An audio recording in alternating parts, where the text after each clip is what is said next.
তৃণমূল আর BJP দুটো প্রার্থী দিয়েছে।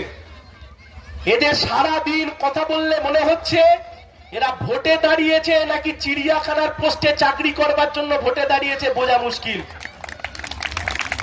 বিজেপির প্রার্থী বলছে আমি চন্দ্র বোরা, বলছে আমি সাপ, আমি চন্দ্র বোরা। তৃণমূলের প্রার্থী বলছে আমি সাপুড়ে।